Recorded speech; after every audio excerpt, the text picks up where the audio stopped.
That I'm incredibly grateful to Project Finish Line and to Joe Agoda and his team for inviting TCCN into this wonderful opportunity to not repeat the past, to have a much more coherent and helpful and effective response vis-a-vis the vaccine than we were able to accomplish vis-a-vis the early testing. So rather than talk, I'm going to let Joe explain it all.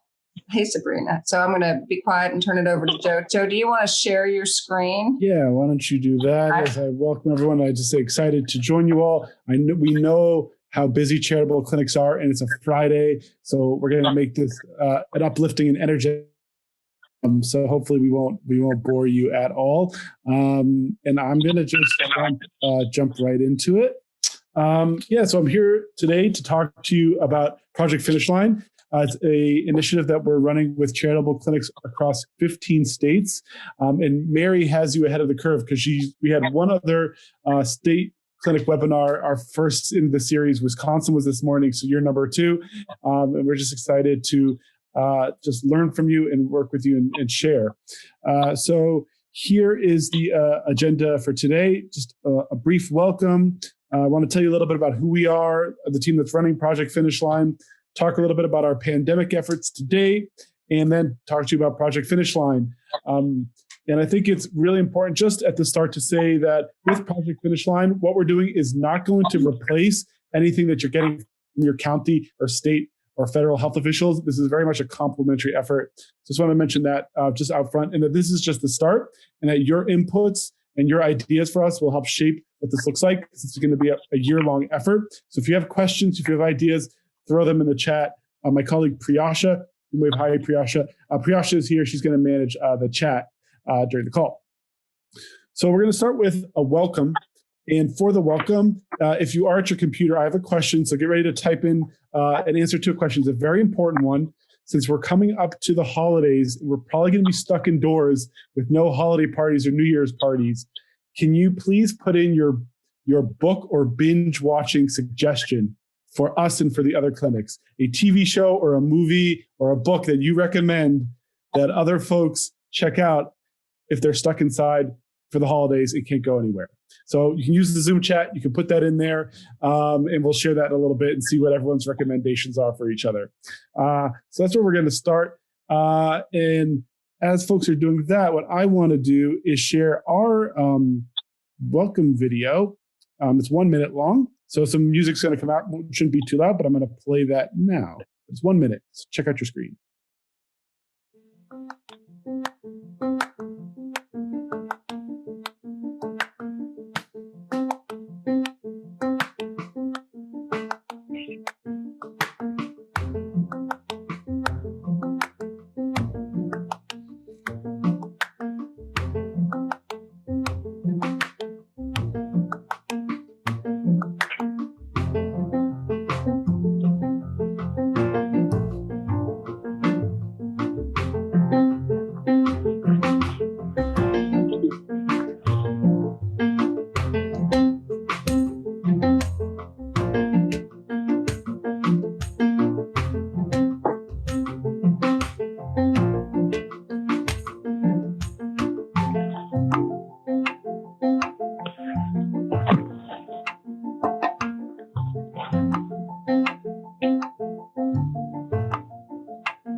All right, so I just wanted to share with you our welcome video to Project Finish Line, so you get a little vibe of what we're about. We're going to be creating assets like this with you throughout this vaccination phase. And now that I've introduced you to Project Finish Line, I just want to take a quick step back and tell you a little bit about us, the organization that is running Project Finish Line. So who we are is we are a nonprofit organization. We're a 501c3. We've gotten grant funding of our own to help run this project. We're also fundraising with Mary to get additional funds. We actually just got some additional funding from the CDC Foundation to do some of the work, so we're really excited. But know that we are never going to charge you or ask you for funding for any of this work that we're doing. So I'm going to put that there out front. And that's based a lot about who we are. So Sostento is an Italian word that means to uplift, nourish, and sustain. And we view ourselves as the nonprofit consultancy for public health workers. So what that means is that your headaches, your biggest problems are our gold.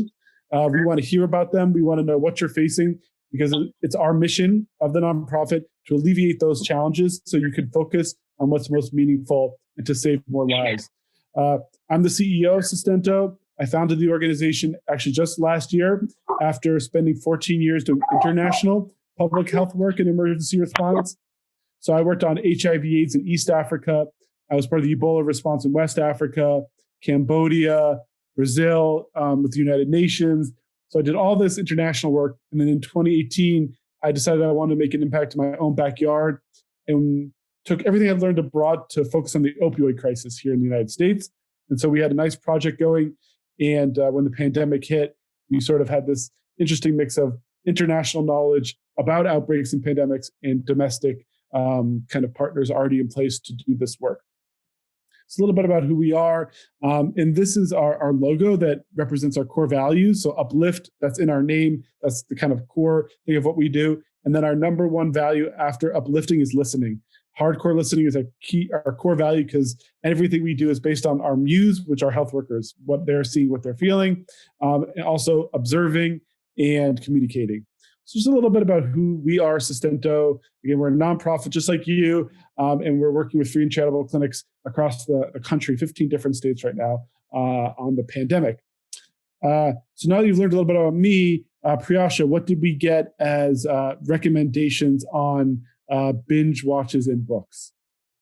Some really interesting ones. So Queen's Gambit for sure, which I just finished yesterday. Great show. Longmire, The Color of Compromise, which is a book, and then A Very English Scandal, and then Dairy Girls and the Dairy Girls cast on the British Baking Show. All right. So those are some good recommendations. Priyasha will take that list and give them to Mary so that you could share that with everyone. And here's my recommendation, if you haven't seen it, is this guy here on The Mandalorian. That's Baby Yoda. So if you need to smile and have a reason to be joyous, Baby Yoda can bring that for you. That's on Disney Plus. If you haven't checked that out, that's my recommendation. So that's a little bit about who we are, and thanks for sharing a little bit about what you're interested in getting to know you all a little bit. Now I want to share about our pandemic efforts today. And while I do that, my next question for you to put in the Zoom chat is, what is one thing you are proud of that your clinic has done during the pandemic? So just one sentence, two sentences you could put into the chat about something that your clinic or you have done during the last year that you are most proud of. So you can put that in the chat while we talk about what we're most proud of here at Sostento. And so I'm going to talk just briefly about our COVID-19 response. We've been working on this since the end of January. I'm going to talk a little bit about our coronavirus support network website, which we created really early on in the pandemic, which allowed for community information and resource sharing about COVID. We also have done a really interesting phone triage project, helping clinics to answer their calls. Because again, by March, we were talking to clinics and they said, well, one of our biggest challenges was, how do we answer our phones when a lot of our volunteer providers and volunteer staff can't come into the office?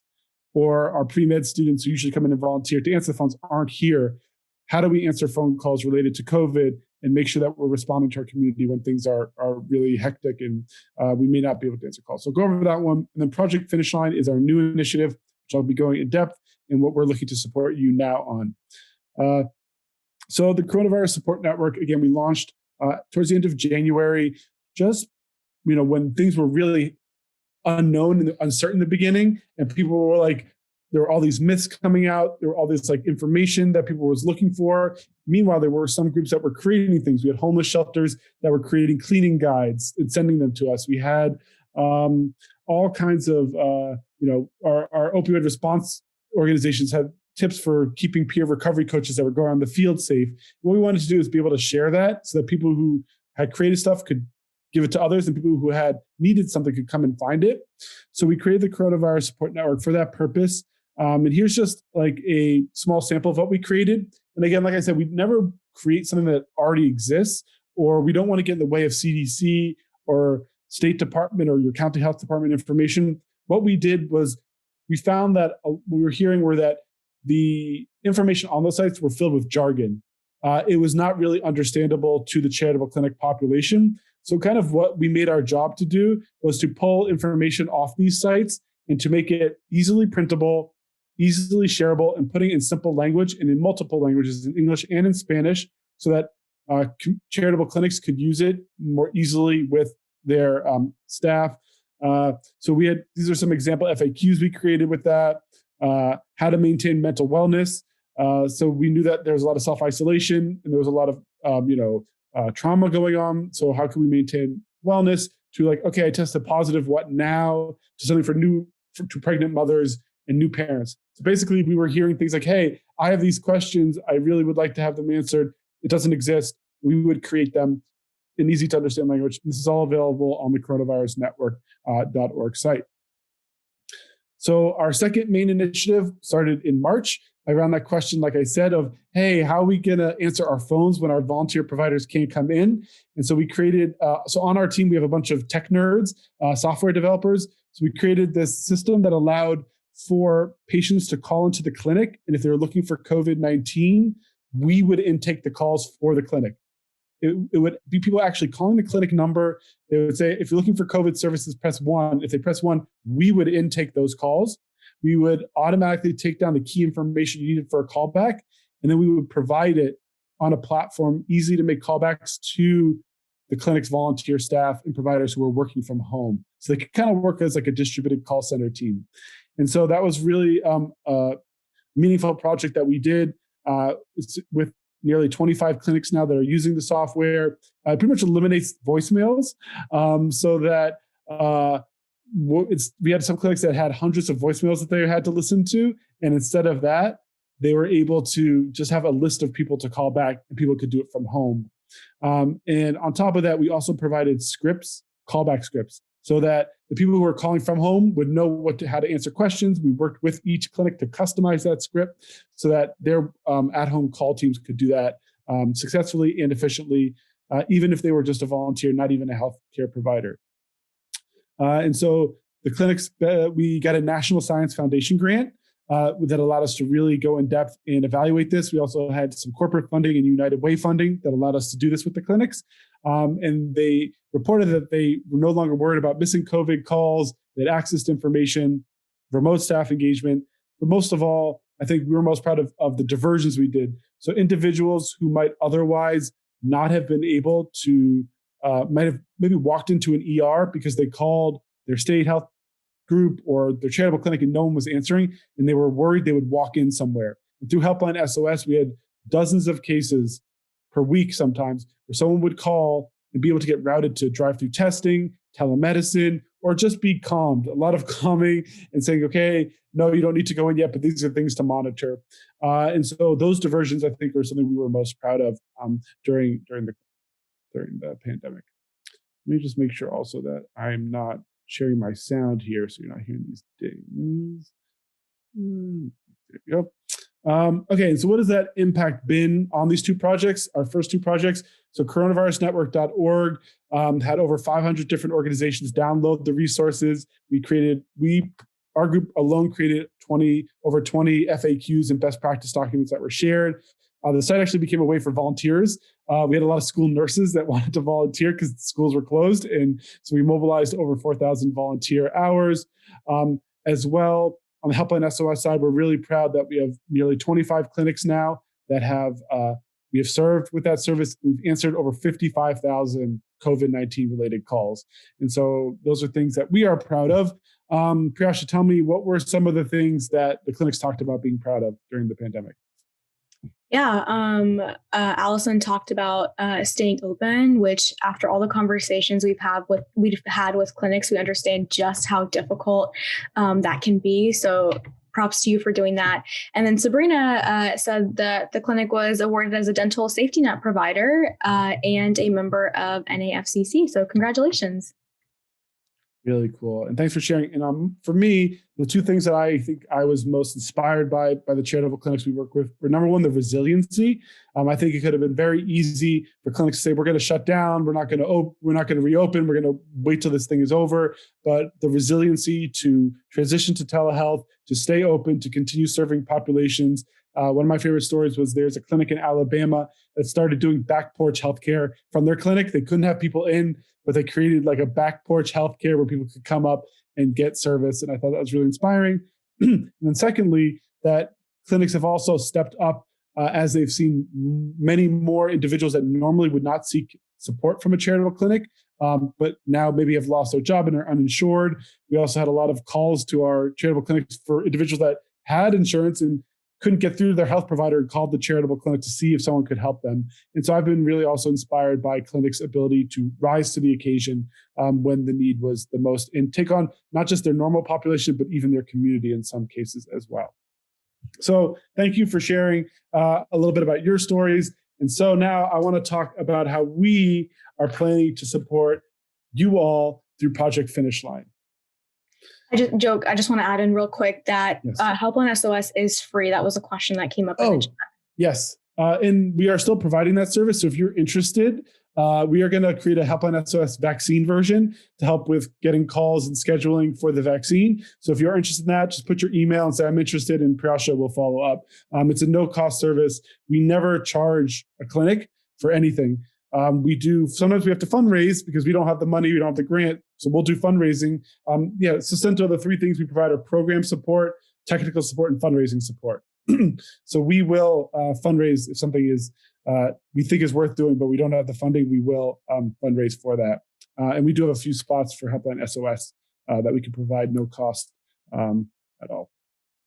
So on Project Finish Line, how we became inspired was that during July, our team kind of came together and we were talking about a reflection exercise about what we learned so far during the pandemic. And usually reflection is a calm exercise, but we got incredibly frustrated and angry during our reflection because we said so far in the pandemic, information that was provided was not enough to stop the spread of COVID.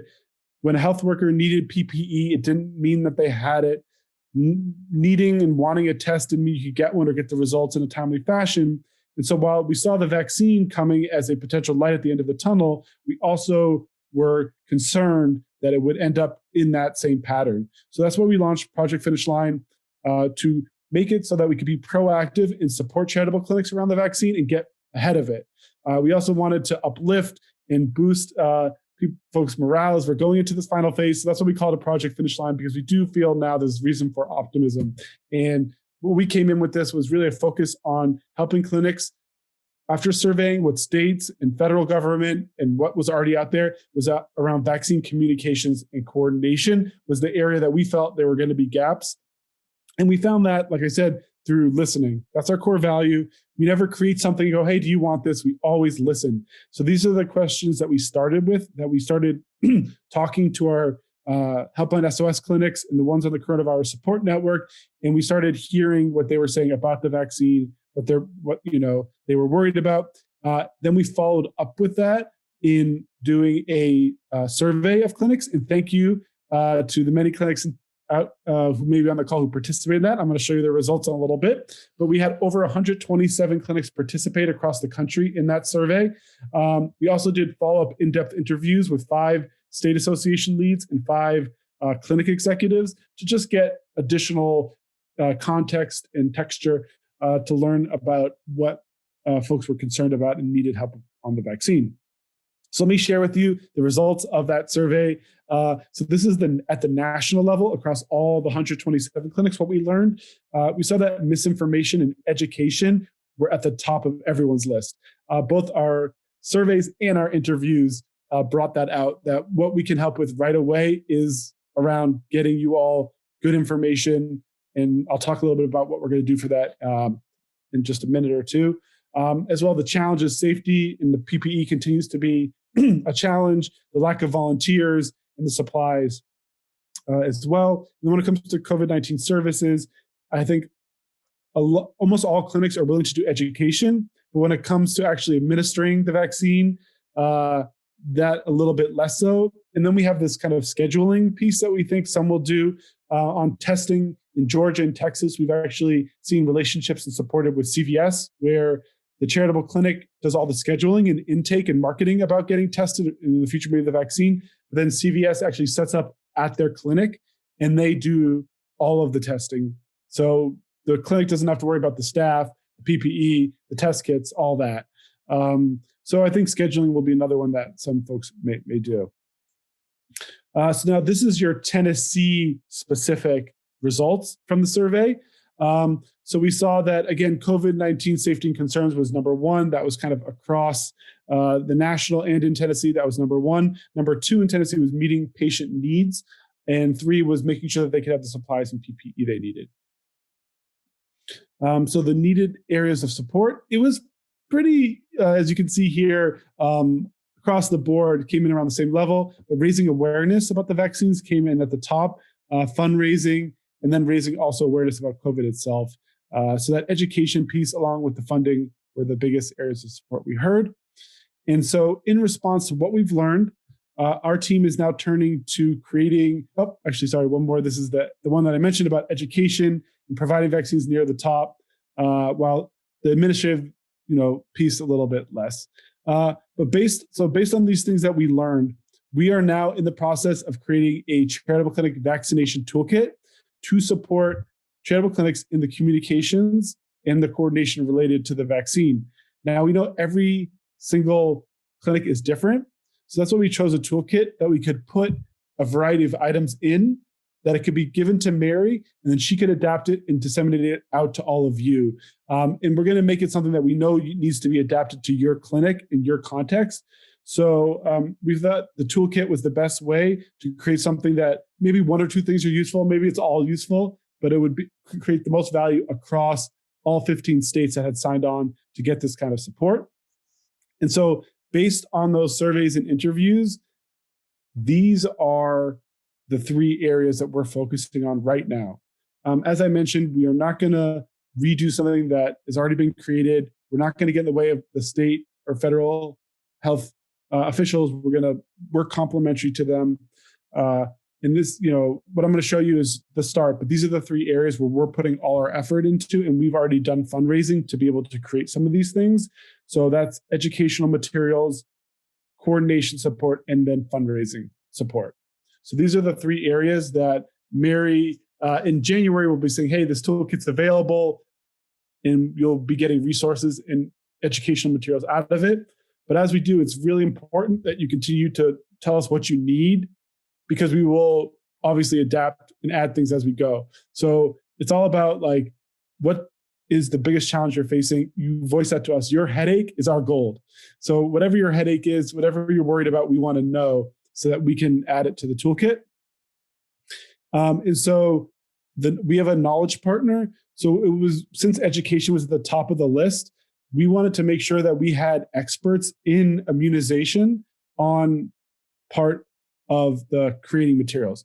So we have teamed up with the Federation of American Scientists. It's also a nonprofit, 501c3, FAS.org, if you want to check them out. They were founded in the 40s, and it's pretty much an amazing network of scientists that are trying to inform the public on key issues. And so we have signed a partnership with them where they will be helping us to create our content related to the vaccine. So you know that whenever you get something from us, we've pulled stuff from the CDC, the state health departments, and then we've brought it over to the Federation of American Scientists to vet it and help us create. Mary, you sent out the FAQs to everyone. Yep. So if you got those vaccine FAQs, the process was you did. Thank you, Mary. So some of you may have seen that. And the process that went through was we got things off the CDC website, off the state health department websites. Then we brought it to the Federation of American Scientists. They helped us kind of comprehensively answer it. We cited all our sources. Then we have a council of charitable clinics that reviews it to put it into language that charitable clinic staff can use with their patients. So it's gone through that. And then we go back to the scientists one more time to do a last fact check to make sure that everything in there is good. And then we send it out to you. So whenever you get educational or informational materials, you'll have the ability to continue to add to it and adapt it. But I wanted everyone to know that this is who is vetting it with us, and that we're also complementing, not trying to replace anything that is coming out from CDC or state health department. We feel like charitable clinic audiences require a certain adaptation of these things for them to know. And so here's some examples of the first things in the toolkit that will become available in January. We know that a lot of information is disseminated two ways, either through physical flyers and posters that you may put in your waiting room or put in your community gift to your faith-based partners or your other community partners. So what we'll be doing is creating kind of a template educational material, a printable, that you'll be able to, add on your logo, add on your information, and then print it and have it to give out. So it's going to be in a way that it's a template. You can add to it, but we'll hopefully save you a lot of time by having it already mocked up, so that all you have to do is add in your clinic name, information, any little adjustments, and then send it out. That will be made out also English and Spanish. And if there's certain language speakers that you have that you want to add, as long as you have a speaker. So we had a clinic that has a lot of Hmong speakers. And so we added that, but they had someone to help us translate the materials to make sure we could get it into that language. So we'll be doing some kind of physical handouts as well as social media. We know social media can be great for Facebook and Instagram, whatever else you use, but we also know you don't have time. So what we're going to do is we're going to create some posting guidelines and then also create content for you so you can quickly pick it up, adjust it as you want, and send it out. So we're going to give you here's the 1, 2, 3 step process, and here's content that you can use. So again, that's our main thing, is to save you time, reduce your headaches, make it easy for you to put out good information. Because one thing we learned from our research is you cannot debate bad information. If you try to debate bad information, you elevate it. So all we can do is put out good information. And then this funding opportunity list, since funding was at the top of the list, we're going to keep on track of state funding opportunities and also other funding opportunities. And we will create a up-to-date list. So you can go to it. You don't have to research. Say, okay, what are the funding opportunities that are out there? And we'll list those for you. Priyash, were there any questions on the toolkit so far? Joe, I had a question about yes. a little bit. My internet tapped out in between, so I can't see if there were. No problem. Mary. Sorry. My question was, I love what they're doing in Texas, and I don't know what other state, Illinois maybe, where CVS, you said, was partnering with the clinic so they could set up the appointments, and then CVS or whatever would come to their actual clinic and deliver and do the vaccinations. Mm-hmm. So is that something we can do in Tennessee? Do we have a connection? Can you help us with that? Yeah, absolutely. I think the connection actually with that one could be NAFC, the National Association. Okay. So if you could go to them and say, hey, we're interested in doing a public-private partnership, and we think it could be with CVS as well as a hospital network. So if any of the clinics also are working with a hospital that may have more of the cold storage capabilities and the staff to do it, what we could do is provide that helpline SOS so that it'll be able to do the calls, the scheduling from the safety of home for the staff, and help just give you best practices in setting up that partnership as well. So yeah, we're happy to help set that up. Okay, great. Thank you. Yep. And Priyash, were there any other questions in the chat? Not that I can see right now. All right, cool. So here's the Project Finish Line team. So these are individuals. We've got designers, public health experts, like I said, tech nerds. We got everybody on the team to make Project Finish Line a success and to support you in what you need programmatically, technically, or fundraising wise. So you may come across these smiling faces along the way. And I just wanted it's not just me here. Priyash is on the line. Our designer Mira is here. I saw, you can wave hi, Mira, who's helping us design all these materials that you're seeing. And we're here for you. It's our mission. It's our nonprofit's mission to support you. You're our muse. So this is the team that you may come across in different elements of the project. All right. So the last thing I wanted to chat with you about is what we're planning on working on between now and when the toolkit launches later in January. So we heard loud and clear that patient communications about the vaccine is of the utmost important.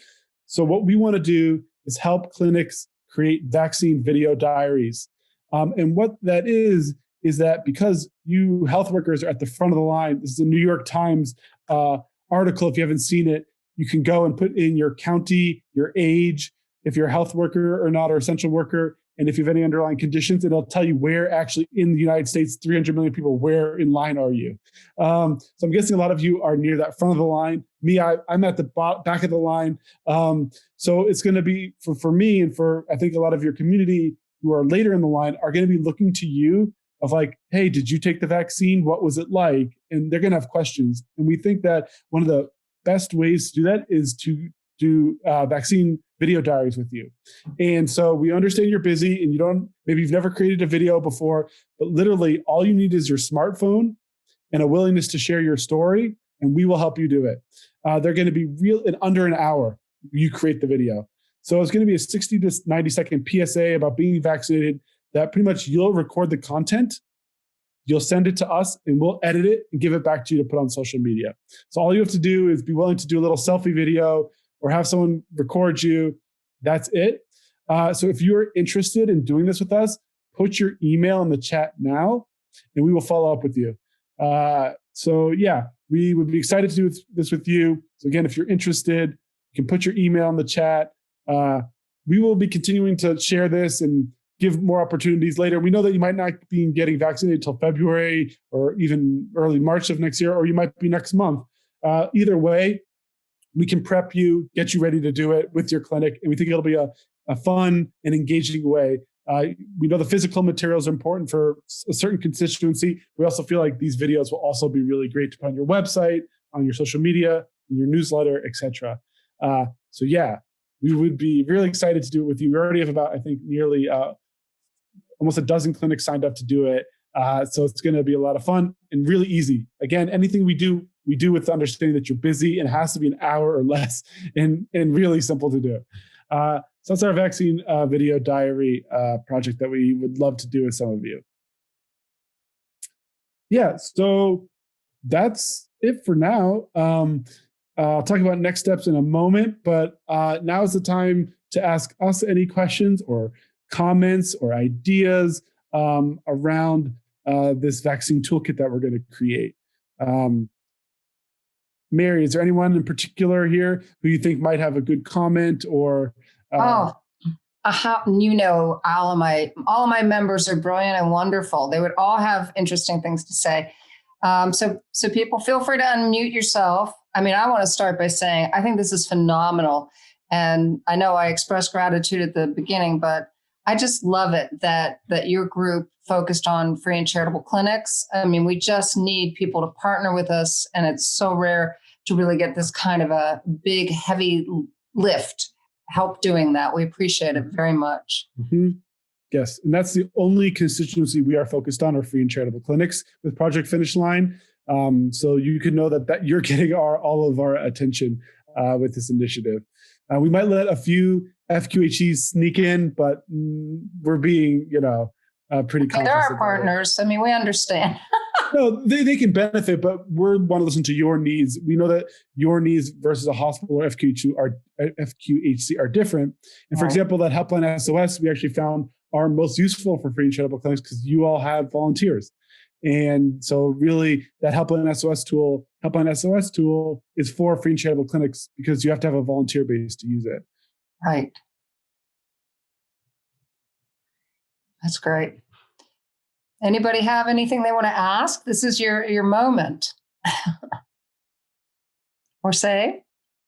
I can even call someone out. Well, maybe I'll do someone who's on video. What about you, Joel? I saw you gave a thumbs up. So what was the thumbs up for? Or Helen? Actually, I think, Joel, you were saved by Helen. I saw Helen come off of mute. Helen, you have a comment or a question? Well, okay, I'll make a comment and a question. I think this is great. And like Mary said, this is so rare that we have a group designated to help us. So thank you so very much. So I've been thinking about video. So that's so nice to have help with the vaccine video. So thank you. I would love to be a part of that and have your help with that. So I'm interested in the toolkit too. So you said, did you say towards the end of January, or approximately when is the toolkit going to be ready? Yeah, so it's in design, Priyasha in the research team, so I can't take any credit for the things that you've seen. They're working hard on it. We'll have the first elements in hopefully the second week of January. We'll make it available, and it's going to be like a staged rollout. So we know education materials are very important right now because people are asking questions, so we'll get that out first. And actually, the question we have that I would put back to everyone here is we're thinking about how do we make it most accessible to you. So the two ways we're currently thinking is that it will be available online.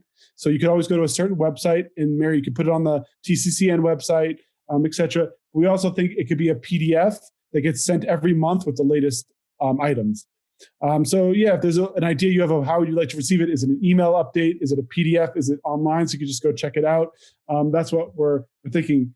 But January, we're hoping second week of January, the first elements will become available. And then we'll continue to add on as we hear from the clinics what the needs are, what the things that they're not getting that they do need. But I think, Priyasha, do you have an approximate? I want to make sure I'm checking that with you. Mid-January sound right? Because I know you're part of that team. Yeah, mid-January sounds good. We are just finalizing what's going to be part of our initial rollout, and we're going to do a heavy emphasis on education materials because, again, we listened to you guys. You said that is priority. So we want to go ahead and get the ball rolling on that first, and then there'll be lots of different updates, and it won't just be a one-time thing. We'll keep updating and adding new things to it. Hey, I'd just like to chime in. This is Allison Gower at the Beersheba Springs Medical Clinic. And as an old English teacher, yay on educational materials. So I think that's terrific. And this is actually something that we talked about in our last South Cumberland Health Network meeting. We are in the textbook definition of a rural community. And we really, there was resistance to the flu shots, and we know there's heavy resistance to this. And so anything you all can do to help. And I would also ask if there's a way for you to be, I'm sure you will be, but to be attentive and sensitive to the challenges of getting the vaccines available in rural areas, and then also some of the nuances in terms of how the materials are portrayed. I'm sure you're depoliticizing everything, but obviously that's part of the, shall we say, opportunity to reform our language in our discussions about these sorts of things.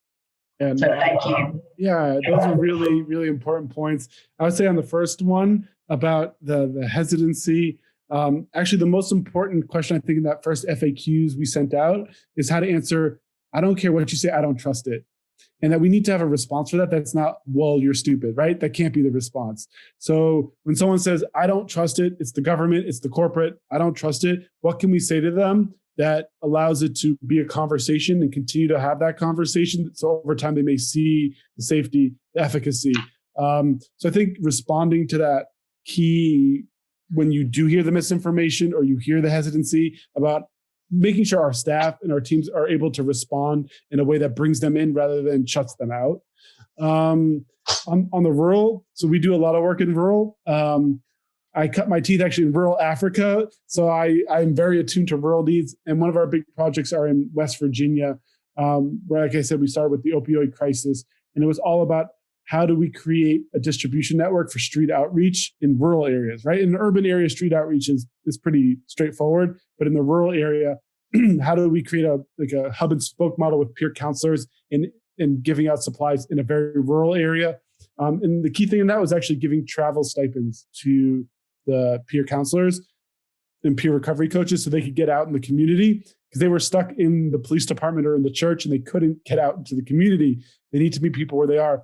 So by giving them $400 a month for travel, we were able to have them reach people where they are. So I have experience with rural, and rural is definitely on our mind. And yeah, we are also apolitical, not as nonprofits we should be. So you won't hear politicization from us, just the facts.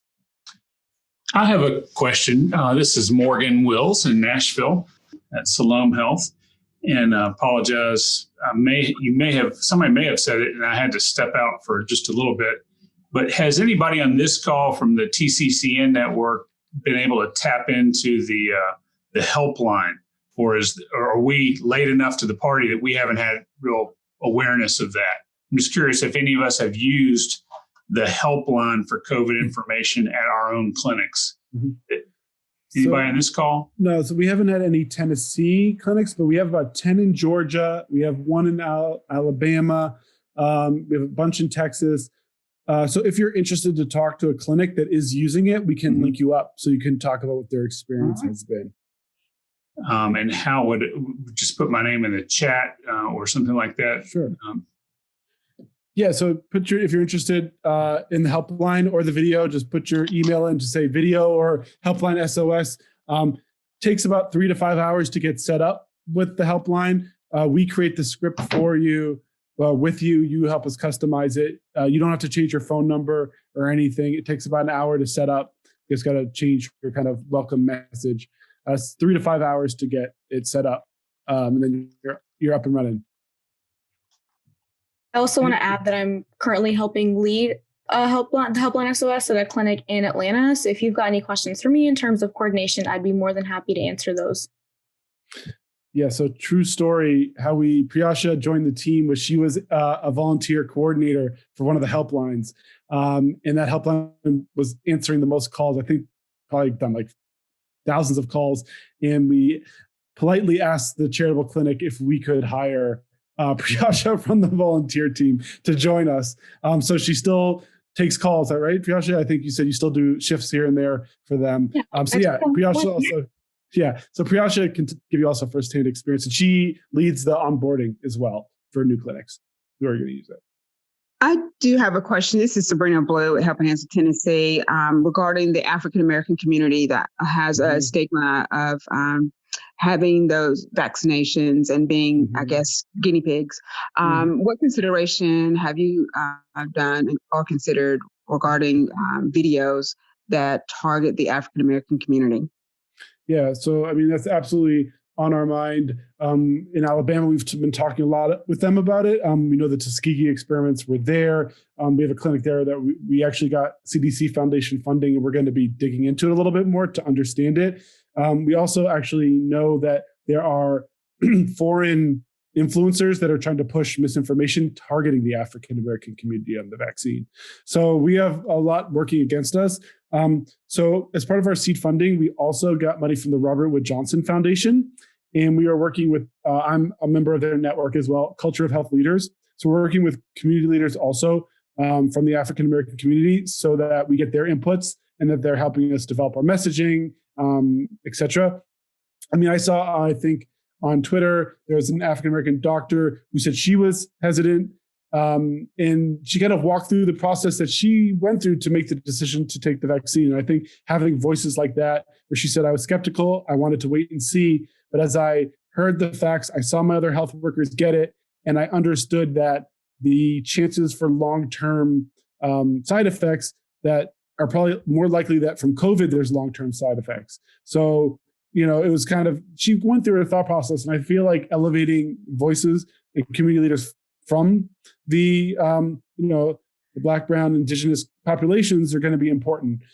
So that's some of our thinking. Like I said, we're getting inputs from community leaders. We understand that that's a challenge, and we are aware of it and trying to be as conscious as we can by having representation on our team and who are giving us inputs on what we create.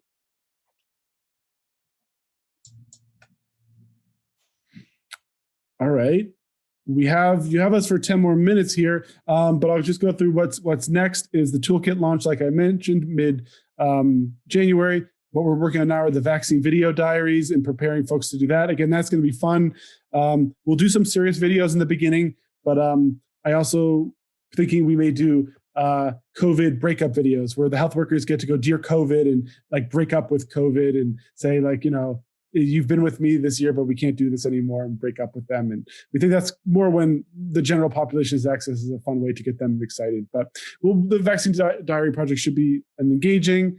And then our main messaging is that together we'll cross the finish line to end this pandemic. And we have to work together. That's our unity message, that it's not a political thing, but if we want this to end and get back to the things we love to do, the freedoms we enjoyed, then we need to work together to make sure, especially with the free and charitable clinics, because what I think is interesting about this versus any other, I worked on Ebola, HIV/AIDS, all that, is that this affects everyone. So if you're unhoused, you're uninsured, you're undocumented, it doesn't matter. Like, we need everyone to be vaccinated. We need everyone to be able to prevent and keep themselves healthy if we all want to get back to normal. So I think this is a great equalizer. And we hope that, that messaging can come through, that we're going to work together on this. Here's, the last slide here. please reach out to myself. Jenny Lang is our board member who's helping with fundraising. You have ideas, you have questions, you can reach out directly. All like kind of main messaging will come through Mary. So I'm not trying to spam your inbox. Anything that you get will come through Mary.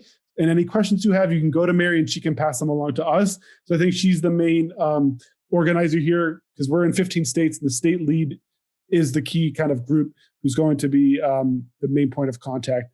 So yeah, sometimes we'll work directly with you like on a vaccine video diary thing, but any toolkit update, any other funding opportunities, things like that will come through Mary. So this is the last slide. We have 10 more minutes. I give everyone back to have their coffee and lunch breaks, but I'm happy to stay on. If anyone wants to stay on and chat about what we're doing, any questions, happy to talk it over. Mary, back over to you if there's anything. Okay. I just want to thank everybody for being here. And also I'm really excited about the support that the TCCN clinics are showing. I think as we get into it, more may even want to opt in. I think this is so early. People are like, I can't even imagine how we could be part of this, but you're making it so accessible to us that I think over time we might want to continue to introduce it. Sort of like, if you're interested, you can still join us.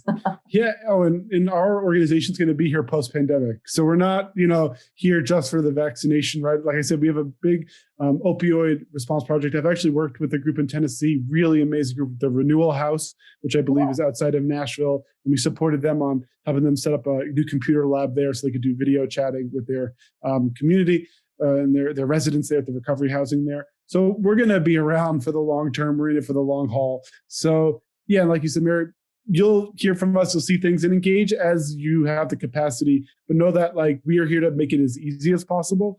And we empathize and understand how busy you are. And another thing is hard. So we want to make sure that anything we present has value and doesn't add more headaches, only reduces those headaches. Thank you. And thank you for the fundraising support.